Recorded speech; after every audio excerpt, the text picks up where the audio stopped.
سلام به دوستان عزیز. متاسفانه من یه مقدار لایو رو شروع کردم ولی کن فیلتر شکنم خاموش شد و قطع شد. نمیدونم الان این لایو سیو نشد و من همینجوری در واقع بکنم دیده نشد. به هر حال داشتیم که صحبت میکردیم، از اینجا شروع کردیم که با توجه به رشته‌ای که من زمینه دارم و درس خوندم میتونستیم تو 2 تا قسمت در واقع فعالیت داشته باشیم. یکی درمان بود و یکی بهداشت. پس همیشه معمولا بهداشت درمان با هم میاد، وزارتشون هم خب یکی هستش. درمان که میدونیم که زایمان و زایشگاه و بیمارستان و تولد نوزاد هستش، ولی کن بهداشت اون کاری که یک فردی که مامایی خونده میتونه تو بهداشت ارائه بده و کار انجام بده تو واحد خانواده یا همون واحد مادر و کودک و مادر باردار هستش. خب بهداشت علاوه بر این واحدها یه سری واحدهای دیگه هم داره که من بهتر دیدم برای آشنایی بیشتر افراد، چون در برخورد با افراد جامعه متوجه میشم که گاهی اوقات میگن که بهداشت چه کار میکنه، چه کار خاصی انجام میده، خیلی کار نمود نداره، دیده نمیشه. حالا مهم دیده شدنش نیست، مهم اینه که بعضی موقعا آگاهی داشتن از کاری که در بهداشت انجام میشه باعث میشه در مواقع ضروری بیماری ما بهتر بدونیم که باید چه اقدام درستی انجام بدیم. مثلا مثال میزنم، یه بیماری مثل سل یا مثلا مثل جذام یا کوزاز یا بیماری های آمیزشی، هپاتیت، ایدز، حیوان گزیدگی، بیماری هایی که تبهای خونریزی دهنده دارن، بیماری های اسهالی و با سرخجه مادرزادی، سیاه‌سرفه، اینها بیشتر روند درمان و پیشگیری و کارهایی که باید انجام بشه از توی بهداشت شروع میشه. یعنی وقتی که این بیماری ها یک فردی با علائمی شبیه این بیماری ها حتی به دکتر متخصص مراجعه میکنه، اونها به نوعی باید حالا یا با گزارش فوری تلفنی یا کتبی یا گزارش غیر فوری اون رو به بهداشت اعلام کنن و این بهداشت هستش که حتی داروهای خاص این بیماری ها رو داره و معرفی میشه فرد به سیستم بهداشت که این داروها رو مصرف کنه. مثلا یه فردی که HIV داره یا فردی که هپاتیت داره یا فردی که سل داره اختصاصاً داروهاشو از سیستم بهداشت میگیره و این بچه ها یا پرسنل مبارزه با بیماری ها یا در واقع پیشگیری ما هستن که در بهداشت این خدمت رو ارائه میدن. ماهانه داروهای کسی که سل داره رو به اون تحویل میدن، حتی اگر متوجه بشن که اون فرد نمیتونه دقیق داروهاش استفاده کنه، با توجه به شرایط اون فرد هفتگی میدن یا روزانه بهش میدن یا اینکه میرن در به منزل بیمار و داروهاشو تحویل میدن. پس این بیماری ها از جمله بیماری سل، بیماری که انحصاراً درمانش تو بهداشت انجام میشه. بیماری وبا زمانی که ما یک مورد ازش مشاهده کنیم، کل سیستم بهداشت باید یک پارچه در واقع بسیج بشن و جلوی گسترش اون بیماری رو بگیرن. یا همون اسهالی که شدید و غیر قابل در واقع پیشگیری و درمانه و باید در مراحل اولیه شناخته بشه که سریعا درمان بشه. اگه طولانی بشه خب درمانش با مشکل مواجه میشه.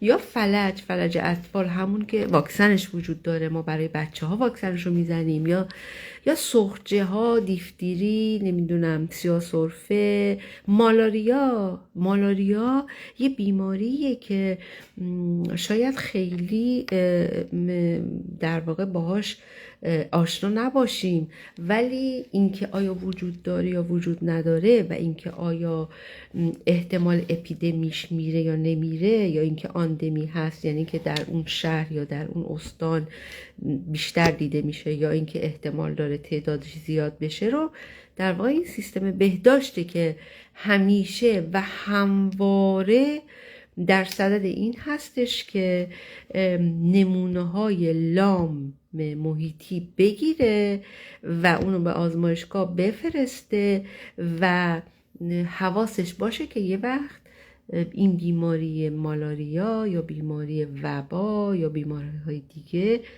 اگر که احتمال وجودشون هست گسترش پیدا نکنن.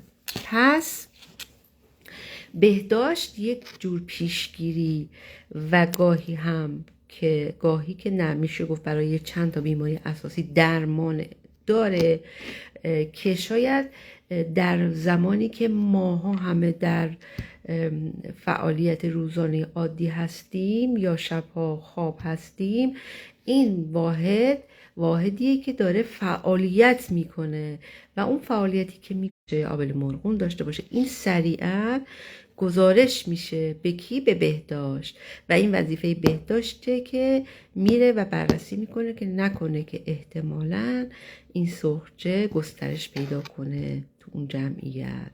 نستش که اینا در واقع نظارت روی مغازه ها دارن، نظارت روی واحدهای محیطی دارن و تا اونجایی که امکان داره آزمایشایی میگیرن که احیانا بیماری و موردی در واقع پیشرونده نباشه. ببخشید که لحظه من. بعد نظارت بر ثبت بیماری ها داریم، نظارت بر مراکز بهداشتی هستش، بعد ارتباط با بیمارستان ها هستش. مثلا اون زمانی که کرونا ایجاد شده بود، همه گیری کرونا داشتیم، اگر خاطرتون باشه این سیستم بهداشت بود که واکسن رو میزد و این سیستم بهداشت بود واکسن رو تهیه میکرد، زنجیره سردش رو رعایت میکرد. این سیستم بهداشت بود که کلیه لامهایی رو که آزمایش قرار بود انجام بشه تو بیمارستان ها از بیماران کرونا، اونا رو توزیع میکرد بین بیماران و بیمارستان ها و مراکزی که آزمایش میگرفتن. در واقع واحد بهداشت یک زمینه ساز و زمینه در واقع اساس کاره، ولی خب بعضی موقع کارهاش دیده نمیشه. حالا من بیشتر باز توضیح خواهم داد در مواردی کسی دچار گاز گرفتگی میشه، مثلا سگ گاز گرفتگی یا گزش حیوانات میشه، اساس کار توی بهداشت انجام میشه. ولی که معمولا تو شهرها یه مراکزی مشخص میکنن بهش میگن واحد گزش توی بیمارستان ها یا بعضی شهرهای بزرگ تو خود همون بهداشت، که اینها کارشون آگاهی رسانی و درمان افرادی که حیوان گزیده هستن. اینجا میخوام اعلام کنم که حیوان گزیدگی، مخصوصا گزیده شدن و مخصوصا گاز گرفتگی توسط سگ زیاد هست توی جامعه ما و الان مخصوصا بیشتر شده. خیلی وقتا می‌بینید شب نصف شب 4-5 مورد هستش که توسط سگ گاز گرفته شده، یا توسط گربه یا توسط حتی انسان یا موش یا موارد دیگه.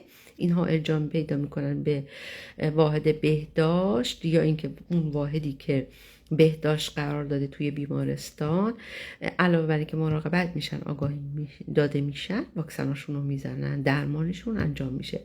و من میخوام بگم که آگاهی و اطلاع رسانی شاید نسبت به گاز گرفتگی توسط حیوان ها خیلی کم باشه، حتی اگر که ما درصد بسیار بسیار کمی در مورد گاز گرفتگی حیوانات در واقع باعث هاری بشه و بیماری هایی رو ایجاد کنه، اگر ما اطلاع و آگاهی نداشته باشیم همون مورد کم هم باعث مرگ میشه. میدونید که وقتی که فردی توسط سگی که هار هستش، حتی علائم هاری رو نداره ولی هار هستش، گزیده میشه، فرصت زیادی نداره، باید سریع بره آنتیبادی تزریق کنه، واکسن بزنه.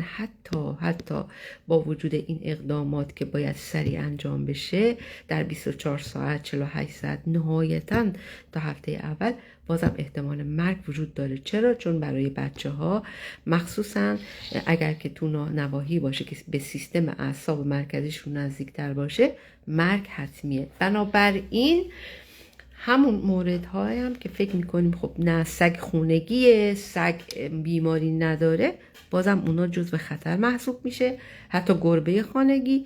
بنابراین ما باید بریم واکسن و آنتیبادی رو تزریق کنیم در نوبتهاش، که نوبتهاش حالا مشخصه که چند نوبت هستش، آنتیبادیش به چه صورته.